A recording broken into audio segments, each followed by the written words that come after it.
Everybody,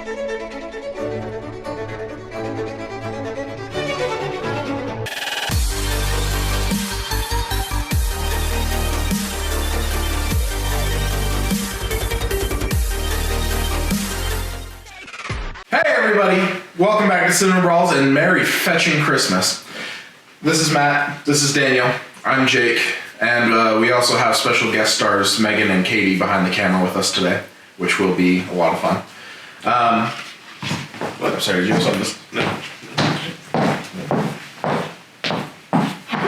Yes, serve cookies. Well, thanks, babe. Why? I don't want it anymore. Put on my pants. Anyway, today we're going to be discussing the best of all the Christmas movies. Not Christmas adjacent, mind you. Christmas movies. Actual Christmas movies. And it's going to be pretty similar to the way we did the worst Christmas movies, where we all picked a specific movie that we really like, and we're going to debate said movies through our categories and then pick a victor. So let's get it on. I'm eating a cookie. On your mark, get set, brawl. Daniel, go ahead. What did you pick for what you think the best Christmas movie is? So I think the best Christmas movie is A White Christmas. It is a 1954 movie directed by Michael Kurtz and stars Bing Crosby, Danny Kaye, Rosemary Clooney, Vera Ellen, and Dean Jagger. Literally never heard of any of those people or this movie. So, some fun facts. Rosemary Clooney is George Clooney's. You don't know any of these people either. Say that again. I'm married Rosemary to Daniel. Clooney is George Clooney's aunt. George Clooney's aunt is in this movie. Huh? Yes. I can get on board with that. And also Dean Jagger. He played Brigham Young in the movie Brigham Young. Really? Yes. Interesting. Okay. And it's a great movie, and I really like it. One of the things that I love about this movie is that it just has this style of humor, this style of delivery in the comedy that you just don't see very much anymore. They just go in all of the jokes, and I just love it. And every time I watch it, I find something new to laugh at. And I hate comedies, but this is a great, hilarious movie. All right, go. Well, I was torn between my favorite Christmas movie, which is A Christmas Story, but I know for a fact that these two specifically hate it. So I did a little mini brawl in my head with a couple of Christmas movies, and I have determined that the best Christmas movie is A Muppet's Christmas Carol. Ooh, I can get it. Boo! Shut up. Muppet's Christmas Carol came out in 1992, was directed by Brian Henson, son of the Jim himself, and stars Michael Caine, a national treasure. Well, I do agree with you. Michael Caine is a national treasure. An international treasure, because he's British. Right. Shut up, man. My movie In the background. is Polar Express, directed by Robert Zemeckis and starring the actual national treasure, Tom Hanks. I know for a fact you don't like Tom Hanks. I don't, but everybody in America does. And it was made in 2004. I didn't know it was directed by Robert Zemeckis, really? It is. That's a lot more than you think. Yeah. Really? All right. Well, if you're so emphatic about this, why don't you go ahead and explain why Polar Express has the best story? The best story. All right. Now, hear me out. When I first saw this movie, it was in an IMAX theater. It was also the first time I went to an IMAX theater. So it was first on both fronts. Do they still do IMAX theaters? They do? The point is, it was I felt in like I was going to go 3D. somewhere with that, but then I didn't. I were too. Point is, it was in 3D, and it was fetching amazing because it was just snowing the whole time. That's not the point. The point is, this story is about a little boy who gets on a train, goes to the fetching North Pole, meets Santa Claus, and learns to believe. And so does everybody else along the way, which is it's just so heartfelt and warming. And honestly, it hits me right here, if you get what I mean. It absolutely does have a good amount of feels in it. And here's the thing, too. Specifically when the kid is singing about not getting Christmas. Right. Yeah. Yeah, they did a really good job with portraying that, but I mean, even though it was just like a kid's movie with, a lot of feeling in it, It also had a lot of really exciting moments. For instance, when the train goes off the tracks onto the ice, that was insane. Or when they get lost in the North Pole and end up in Santa's sleigh, also insane. The hot chocolate song. The hot chocolate song. The hot chocolate song. The creepy puppet room. Oh, why is that a room? Why is that a room? I don't know, but it was super creepy, and so was the ghost. He was kind of like, his own like little side story, but I mean, he fit into the whole thing, and it was very well done. I didn't think I was gonna like it going in, but I actually really loved it. I like Polar Express. I'm gonna say the unpopular opinion. I kind of still like the animation. I know it's like falling off the uncanny valley. It was like a huge feat in the animation world take like a motion captured footage and put an animation over it. A Christmas Carol, the story of Christmas Carol, is like the most classic Christmas story in my opinion. It's one of the first things that you think of when you think of a Christmas movie or a Christmas story, but not Christmas story. So it is so much a classic that they made a separate movie that came out last year about Charles Dickens in his process of writing this story. That's how ingrained this story is in pop culture and how important it is as a story.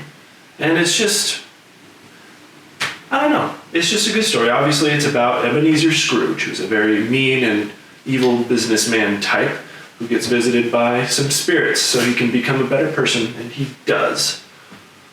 And it's something that you can learn about yourself. And it's dope. I do like The Christmas Carol story is very, it's timeless almost. It is very well known. Very well known. However, that being said, the Muppets didn't do it originally. No. But I think that would take more of a hit to merits in genre than actual story, because it's still a good story. Absolutely. It's still a good story. I will say, I liked, because you're right, it is a Christmas Carol, but it's also the Muppets Christmas Carol. Right. What I liked is that the Muppets didn't take away anything from the original story. They didn't come in and be like, oh, by the way, we're Muppets, and like distract you or anything. I don't know, I was distracted. I like that they kept Gonzo kept cutting in and being like, I'm Charles Dickens, I'm the narrator. Yeah. Well, like they That didn't. doesn't happen in any of the other. Well, yeah, they had to do something that was different. They just needed to shoehorn Gonzo in there. Right. Gonzo gonna go. Right. I liked that they threw in Charles Dickens to be the one to tell the story and I'm Charles tell Dickens. it as it's you're happening. Gonzo. Right. Well, I like that they didn't change anything from the original story. They quoted exact lines from the exact book, mostly because if you do an adaptation of the book, you have to. The Muppets didn't come in and change anything from the story. All of the jokes that come from the Muppets are from side things. Sure. Like, as Ebenezer Scrooge is walking through the streets, it shows these street vendors doing their thing. And it doesn't take away from the story, it just adds something to it, on top of it. True. And the fruit sing. It's adorable. They do. Daniel? All right, go ahead. Okay. So I think that A White Christmas is one of the best, if not the best, Christmas movie. I watch this every single Christmas, and I love every second of it. So it is the story of two World War II veterans who become singers and entertainers and help bring Christmas to their retired general, and help save his business with Christmas. And it snows at the end as a metaphor for all the catharsis that we've been through together. And it's great and hilarious and one of the funniest movies I've ever seen. And I think it's a real testament that it's still funny, even though it's 65 years later now that it came out. It's awesome. Why do you have a preference towards non-fantastical movies? Things that could really happen and they're kind of gritty and take place in the real world. I mean, I wouldn't call this movie gritty. I know. I'm talking about your general view. I'm just saying of all the Christmas movies you picked one that could actually happen, and that's boring. Well, it couldn't actually happen, and one of the reasons why I do love this movie is because it's a musical. well, okay. That takes away from the actual Yeah, no. of it all. But what's funny about this musical is that they'll sing a song and then make reference to the song that they sang later on in the movie. So the songs that they sing, even though it's a love ballad between two people and there's no orchestra or anything around, that song actually happened in universe and isn't just a metaphor or a musical break or something like that.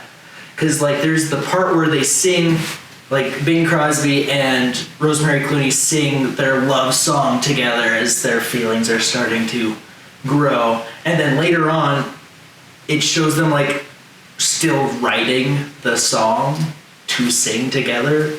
All right, are we ready to vote on story? Yeah. Who's voting for Matt's Muppets A Christmas Carol? And what are you voting for? Polar Express. Oh, dope. Characters. Of course, it has Michael Caine, an international treasure, playing the... Sir Michael Caine. Is he a sir? He is knighted, yes. Way to go, Michael I mean, Caine. so is Every McGregor. old English actor is knighted. Ewan McGregor's Scottish. Every old European actor is knighted. Anyway, There are some Americans that are knighted. Name one. Sir Johnny Depp. Bono. No, wait, no, he's British. Bono is British, and Not an actor. he's still knighted, actually. Whatever. I'm sure he's been in something. Not the point. You don't have to be an actor to be knighted. Yeah, I understand that. The point is, so it has Michael Caine, of course, an international treasure, playing the, central character Ebenezer Scrooge. And may I say, he does an incredible job. Yeah, he's going through this story with Muppets, but he delivers an emotional performance as if it were like a Broadway musical or That like man a is serious. a pro. He, Yeah. I watched it today, and when they're in the past, and his old employer in the book called Fezziwig is replaced with Fozzywig, and he works at a rubber chicken factory. Watching Michael Caine say, oh, "It's Fozzywig's old rubber chicken factory," and he plays it so straight. It's just awesome. It's beautiful. And of course, again, you have all the Muppets being the important side characters, like Gonzo is Charles Dickens, which I love that he is an in-world character telling the story as it happens. Sure. Kermit and Miss Piggy are Bob and Emily Cratchit, and those two old guys are the Marleys. And then you have all these other Muppets that are interspersed throughout. I think, if I can vouch for your movie a little bit, I mean, Please. the whole story is... it's a character. It's a character, yeah, it's a character arc. It's development over the course of the night. Very extreme development. That's the whole story. Absolutely. Is going from Scrooge, the name of the guy, which is literally taken to be like, old It's a cheap verb. and- Yeah, he became a verb because of yeah, this. like Scrooge, Because of the Grinch, things like that. Yeah. It goes into like the most generous person ever overnight because of what happens. And that's some seriously character. One of the best parts is that little excerpt at the end is that it explains that it says Scrooge was better than his word. And he honored Christmas and he did all this. Like, he had experienced real change and it stayed that way. He was good at that point. Characters in White Christmas are stock archetypes for this kind of movie. You have the older entertainer with a heart of gold. You got the younger entertainer that's ambitious. You got the girls. And one thing I will say, and that's one of my criticisms with the movie, is that some of the characters are just a little bit flat and a little bit awkward. Like specifically the two sisters, Rosemary Clooney and Ellen Vera. They look nothing like sisters, and they're supposed to be like almost twins, and they sing this number about how close of sisters they are. They look nothing alike whatsoever. The catalyst of the story is that they're trying to help out their old army general, played by Dean Jagger, and how he's kind of lost his self-esteem, he's lost his drive and who he was as a general, and this man that they really looked up to, and they try to bring him back to that former glory, and they use Christmas to do that, and I really like that. I will say that there are some slow parts with the musical numbers. There's about 3 too many musical numbers in it. It's kind of the exact count. Nothing to do, yeah. Like, because it's literally just, like, part of the story is that they bring their whole musical production, like, tour that they're going to do, the whole rehearsal to this lodge that Dean Jagger owns. And so it just shows them rehearsing multiple musical numbers. They're like, all right, so this is the dress rehearsal, and then they just do a musical number because, you know, it's been, movies were then. it's been 20 minutes since our last musical number, and we've had too much character development since then. So let's have just a 15-minute tap dance. All right, well, to start my argument then, can I ask you a question? Yeah. What do you remember or like about the characters from the Polar Express? The main character is very shy and not very confident, but he learns to open up and believe not only in Christmas, but himself. Right. So he goes through this character journey. He does go through a character journey. Losing the spirit of Christmas as you get older, as you do. Mm-hmm. And winds up, you know, at the end, you know, becoming old and, you know, well into his 30s, having his own kids. And still believing in Santa Claus. Still believing in Santa Claus because of this one night he had on this train. Mm-hmm. When we went up to, you know, the North Pole and met Santa Claus. It's like Scrooge, real change that he keeps throughout his life. Yeah, absolutely. And honestly, I mean, we're all good people. None of us are Scrooges, but we're all that kid. And we all need to believe in Christmas a little bit more. I like how that story is also, all the best narratives are character driven, and I like how at the beginning it was his choice to get on the train. He had the opportunity. First he said no, but then he decided to go and do it. Right. And he made that choice and that decision, and so from then on we're on board with him because it wasn't him getting swept off into his journey. It was he made the choice to go. Absolutely, and I feel like throughout that whole movie, more than any other characters here, we can relate to that one specifically the most. That's true. Well, all right. Who will be voting for White Christmas? Who will be voting for Muppets Christmas Carol? And who will be voting for Polar Express? Right on. Let's move on to rewatchability. Why don't you go ahead and continue? Well, here's my thing. I don't have the comedy movie here. I'm out of the loop. There's no jokes in mine. No good jokes anyway. There was the re-bicycling. Right. Thank you for There's that caribou thing. And the guy with the long beard. If you yank down, he yeah, you get my point. Yours has Muppets in it, and yours is a comedy. It's a straight comedy. It's marketed as that. The point is, rewatchability is mostly about comedy. It helps. It helps if it's a light, easily digestible movie. Right. But you gotta admit, I mean, Polar Express is very rewatchable for what it is. For what it is, absolutely. I will say, I think it's about 20 minutes too long. Well, the reason for that, and I've noticed this while comparing the new Christmas Carol with Jim Carrey, that's animated the exact same way, also directed by Robert Zemeckis. Robert Zemeckis likes Christmas movies. The animation, like I said at the beginning, was a huge, milestone to make these movies like this, and so they had to include, extensive sequences of them just going through this world. That movie was visually beautiful. Like I said, it was. I saw it in an IMAX theater, snow the whole time, and for some reason that just got me. That was like the craziest part. And to be the first movie to be animated like that. Yeah, and the whole thing, I mean, even without the snow, the whole thing just looks so good throughout that I think that adds another layer to rewatchability that should give it a little bit of credit. For sure. I watch White Christmas every year. It's one of those movies that I just really like. And it's a comedy, and I feel like that counts for something. For our group, I liked a comedy. That is important. Now, I am probably the only other one in this room that's seen White Christmas besides you. And I will say, it is a comedy, but it's an old comedy. Isn't it great? I agree with you, Daniel. No one. I love you, Jake.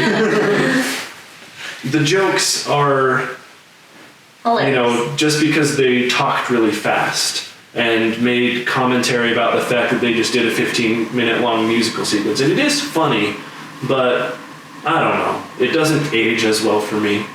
I'm not going to go super into it because I don't want this to be in like, no, your movie's bad, mine's the best. This is a more positive deliberation here. Christmas. You're a positive deliberation. Thank you. I will say, blanket statement, mine has the Muppets. It's fun and it has the same slapstick humor that Daniel's movie has, play on words, visual gags. They sing super fun songs and they play that movie every day at work, and it's the only one I'm not sick of. Let's vote for rewatchability. Who votes for White Christmas? Who votes for Muppets? And who votes for Polar Express? Interesting. We've got ourselves a tie. What do you two vote for on this White one? Christmas. Muppets. I will begin with merits in genre, if I may. Absolutely. You may not. Oh, sorry. Go ahead. So obviously I think this is the best Christmas movie.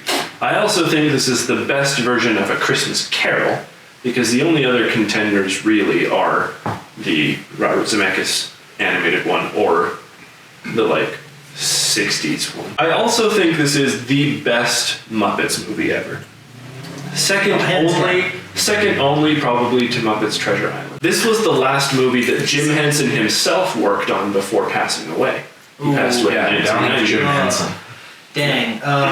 So we just voted for Muppets then? Oh, everybody calm the freak down. So it was, and his son Brian directed this, and specifically dedicated this movie to Jim Henson. So I think this has the purest form of Muppets. This is how Jim Henson wanted it. This is how they naturally evolved under his vision. It's a good Muppets movie. Oh, yeah. But, Well, it's I mean, come on, this is a remake, if anything. Hello. excuse you. That's what I'm saying is it didn't do anything for its genre. It was already a story. It was already a movie that was made. Muppets were already a thing. Yeah, It just combined a couple elements of things that already existed and was the best entertaining of movie. all of those things. What did that do for a genre? It was the best. What did that do for a genre? Let me tell you. Okay. It was the best of the Muppets movies, as for the reasons I just said. It was the best version of The Christmas Carol because of the way they told the story, because it was also fun, it was watchable for all ages, and, obviously I think it's the best Christmas movie, but that's what we're arguing, so I can't really say that, so I have to rely on why it's the best Christmas Carol and why it's the best Muppets. Look, all I'm saying is they took two already pretty great things, put them together, and expected it to be the best. And it was. So I like A White Christmas. All right, take your time. I'm kidding. I will say that probably the weakest category that I have for this is merits in I genre. never even heard of your movie before today, dude. It's a great movie, and the thing is that it's old, and a lot of people from our generation probably either haven't seen it or don't like it because of that reason. But I happen to think that it's one of the best Christmas movies, and it's my most rewatched Christmas movie. But it's another holiday musical from the 50s.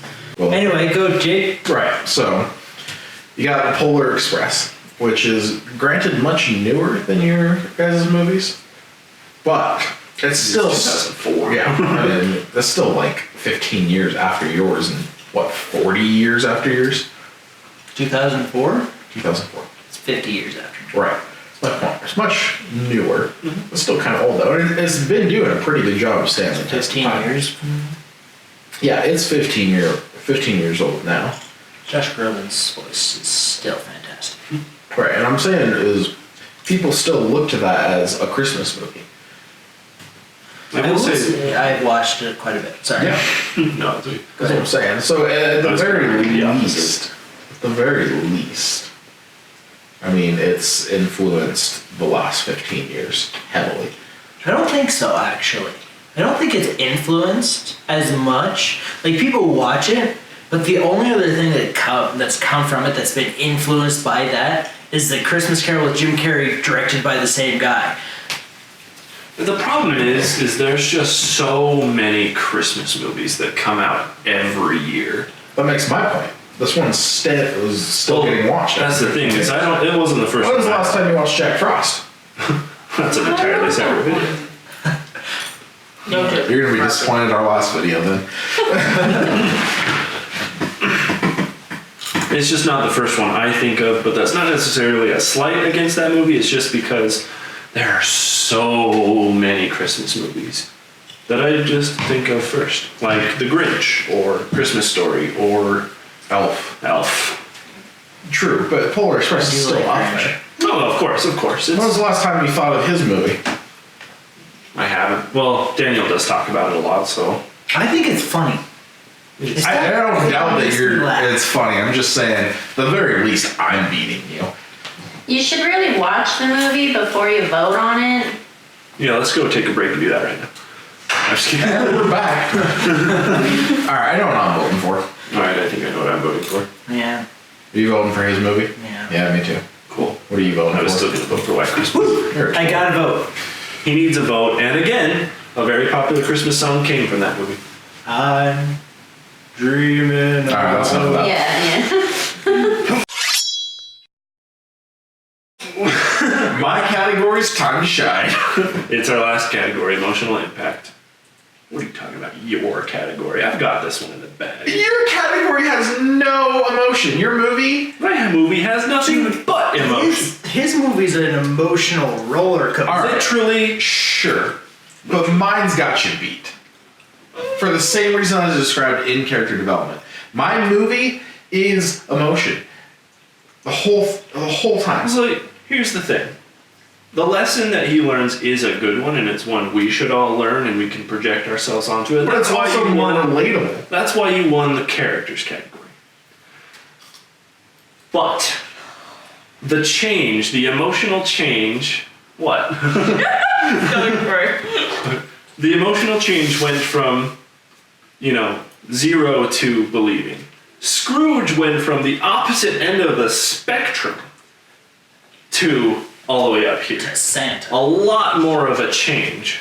From evil, grumpy, well, the homeless should live in the prisons if there's room enough for them, to donating half his fortune to everybody.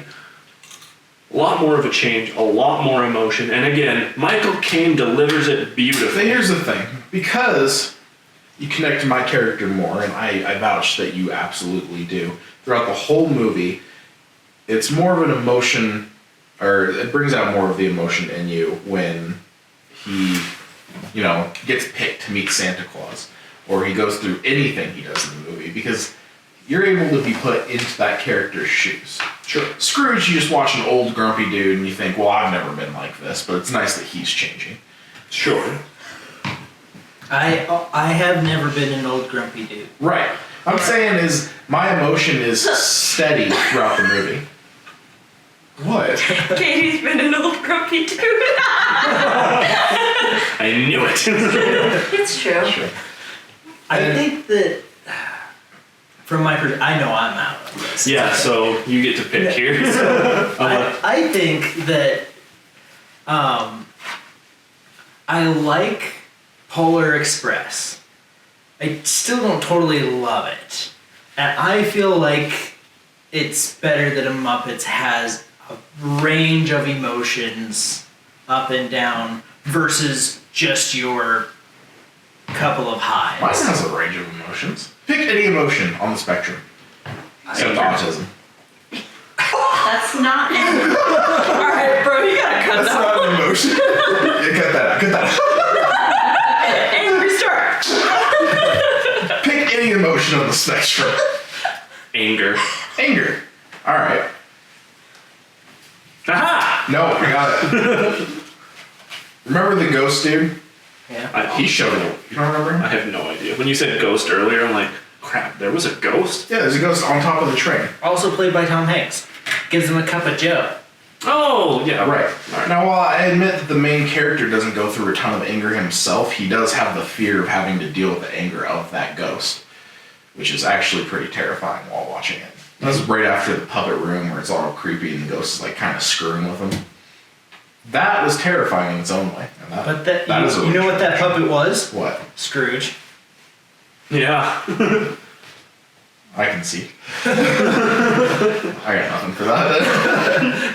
Yours does have a lot of emotions. But Yours then has so Josh Groban, but his has Michael Caine singing a love song to the ghost of the woman that he loved and crying. Michael Caine actually crying. Are you picking his? Yeah. Okay. Well, I was going to vote for you, but mostly because I had to. right. You could have voted for me. No. Again. Just to like help out a breath. I mean, I could vote for you, and then me and Matt would tie for best movie, but that would be dishonest. I do Because like let's White face it, Christmas. Matt's- It is good. Matt's got way more. All right, Matt, you win. The Muppets Christmas movie I don't know what is that noise was, I'm sorry. the best Christmas movie of all time. Matt decided on us three. Well, thank you so much for watching. Comment below what your favorite Christmas movie is, and feel free to tune into our other videos where we put two movies head to head to see which one comes out on top. I've been Daniel from Brawls. That's Matt. That's Jake. Bye.